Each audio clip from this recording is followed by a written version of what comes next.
if the US was to invade Greenland, there would be little that Denmark or Greenland or indeed the European powers could do to stop the US. And perhaps the idea that Trump has the possibility then of going down in history as one of the presidents that expanded the US.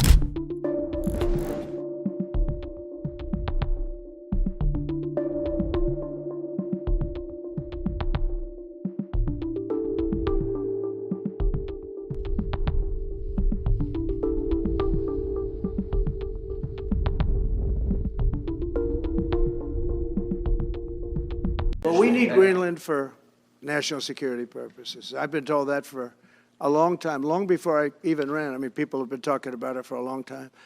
You have approximately 45,000 people there. People really don't even know if Denmark has any legal right to it. But if they do, they should give it up because we need it for national security. That's for the free world. I'm talking about protecting the free world. Well, from a security standpoint, this is the argument that Trump has repeated the most.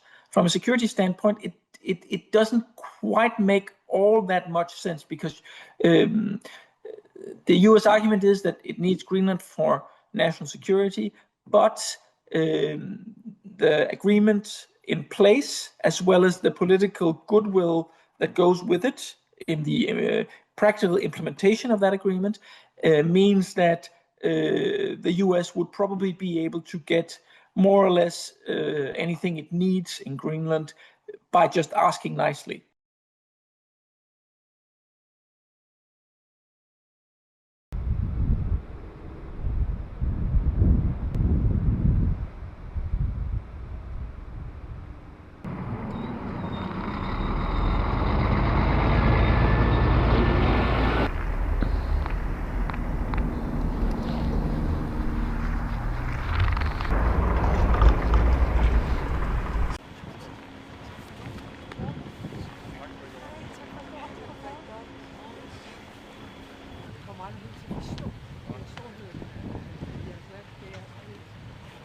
First of all, I think it's very important to say that Greenland will never be part of America.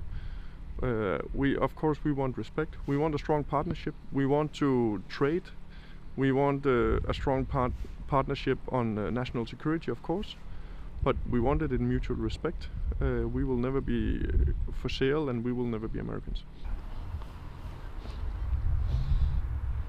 Donald Trump has criticized the Danish government for not doing more of this itself on its own.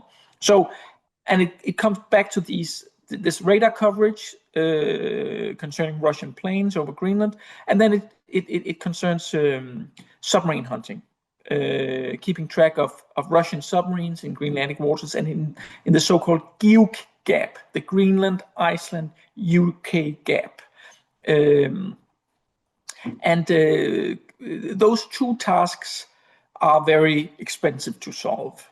It necessitates a lot of investments, and I think actually the initial sort of Danish reaction to this criticism from Donald Trump was to say, okay, the US wants Denmark to do more.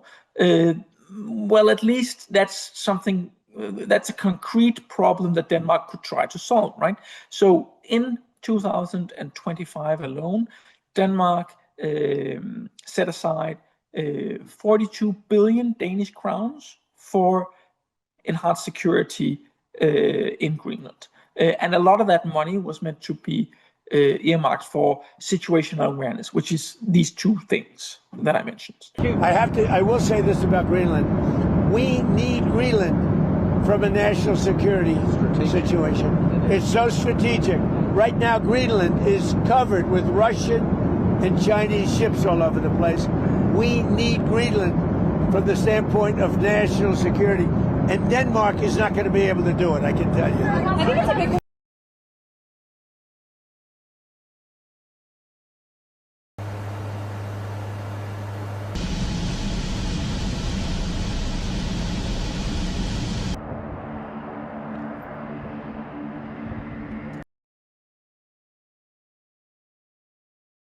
There are other possible reasons for why Donald Trump may want Greenland. Minerals has also been mentioned, especially rare earth minerals. Now, Donald Trump himself said that this was less important than security, but nevertheless, let's look at the minerals, rare earth minerals. The problem with resource extraction in Greenland is this. Greenland is a rich country in terms of natural resources. However, it is very expensive to extract it. So that means that even though that there are a lot of resources there are a lot of resources to be had, it may not be profitable to ever extract a large quantity of those resources. In practice, this has meant that the Greenlandic government has been very willing to try to bring in American companies to conduct searches and extraction of these resources. But as of yet, it has been met with fairly limited results. When it comes to concrete projects, American companies have been very cautious in entering negotiations with Greenland, simply because the business case just hasn't really been there in a lot of cases.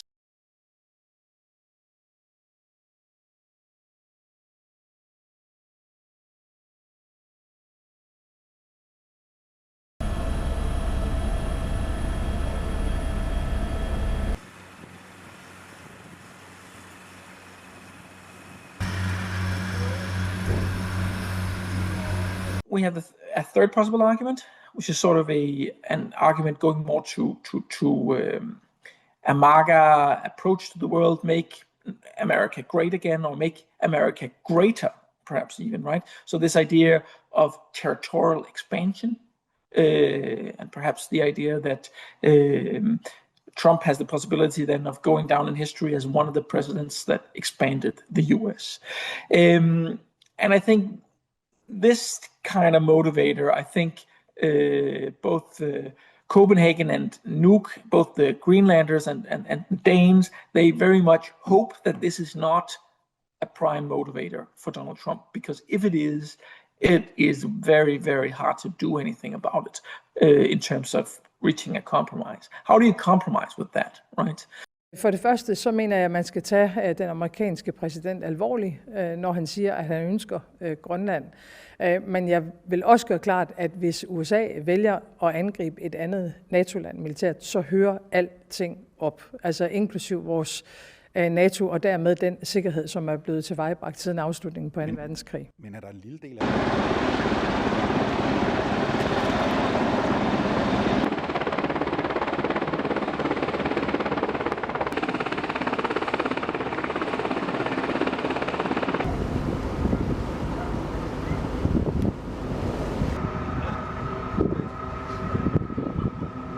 the US would be fully capable of handling the problem militarily.